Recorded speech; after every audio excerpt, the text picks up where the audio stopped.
Is my favourite story, I think, in showbiz this year.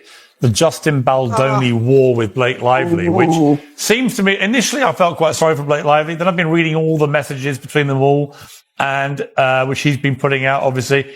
And it just seems like a pair of absolute weapons-grade narcissists now spray gunning each other with as much dirt as they can possibly do, having spewed lovey-dovey stuff to each other for months on end. Who wrote to me said that they worked on the set of It Ends With Us, okay? And that the villain in this entire story is not Blake Lively. It's not Justin Baldoni, but it is Ryan Reynolds. He goes into Blake Lively's trailer and they have an argument. All of the production assistants overheard the argument, okay? Now, what was at the root of that argument? We don't know, but we can assume it had something to do with what he saw in these dailies, what he read in the script. Who even knows what led him to even visit on this day? And the person says that from that day forward, he started involving himself, that he basically became a chaperone for her on set. He was there. She became uncomfortable with Justin Baldoni yesterday while she was filming. She states that Mr. Baldoni put his bare hands on her backside and said that he was trying to help her with her posture. Complainant immediately voiced her displeasure with being touched on an intimate part of her body, and Mr. Baldoni responded with, "It's fine. I'm totally hot for my wife," in a dismissive tone. And says, "Am I getting beard on you?" It smells good. Well, it's not that. It's my body makeup. Right. And then says, "Smells good." And she says, "It's my body makeup." That's her big harassment moment.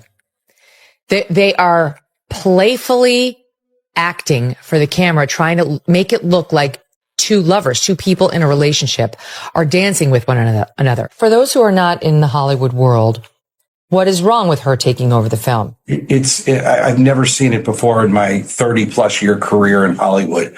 She wanted to be a producer. She started to make edits. She wanted to be part of the editing team. There were people hired, like human beings actually hired to do the editing job, who had done work as editors. She wanted to be part of that team. The next thing you know, she took over the editing. She started making threats that she wouldn't promote the movie, that she wanted to be in control of marketing of the movie, that she would do nothing in terms of promotion unless she was the actual editor.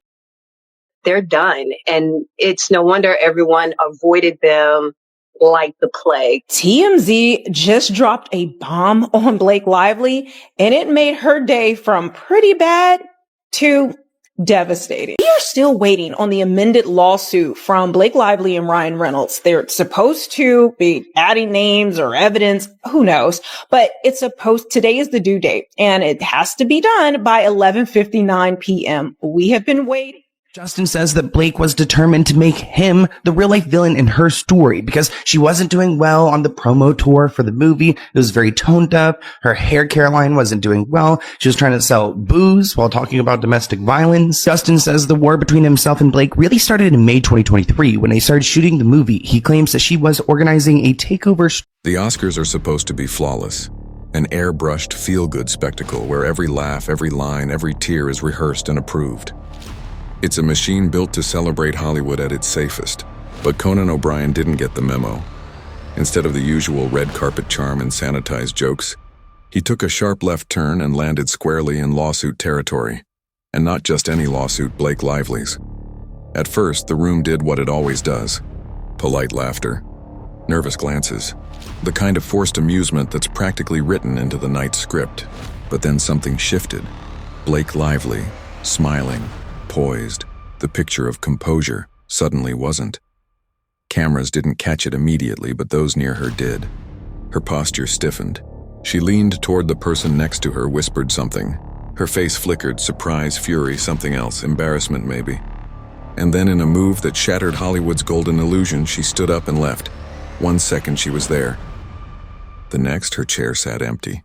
Not the discreet kind of exit for a bathroom break or a quiet moment backstage. This was abrupt, unmistakable, dramatic.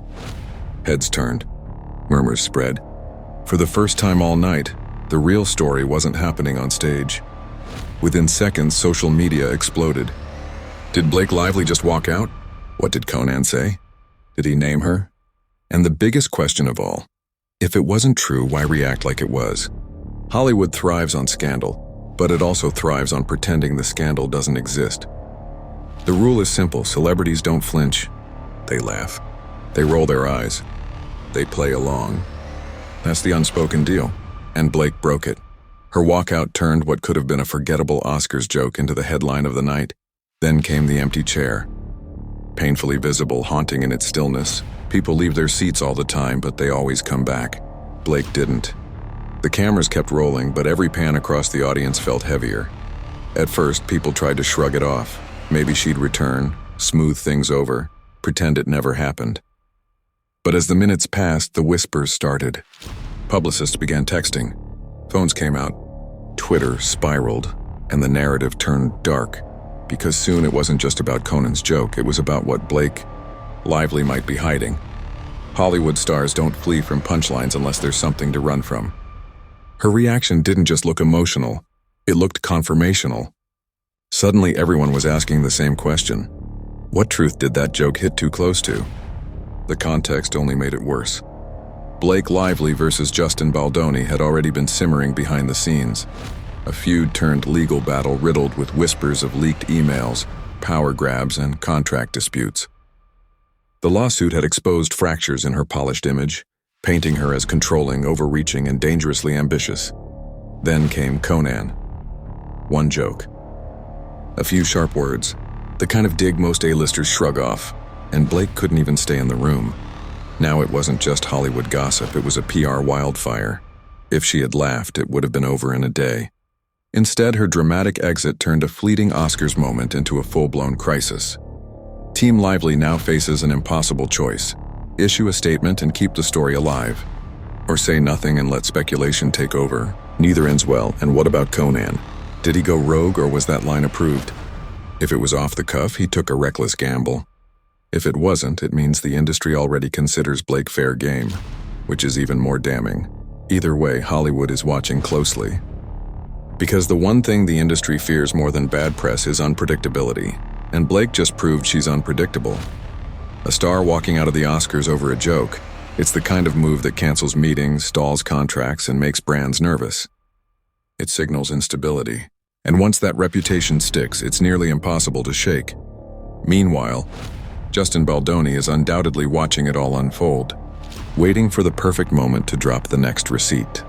One more leak, one more expose, and the image Blake spent years curating could crumble completely. So now it's a race.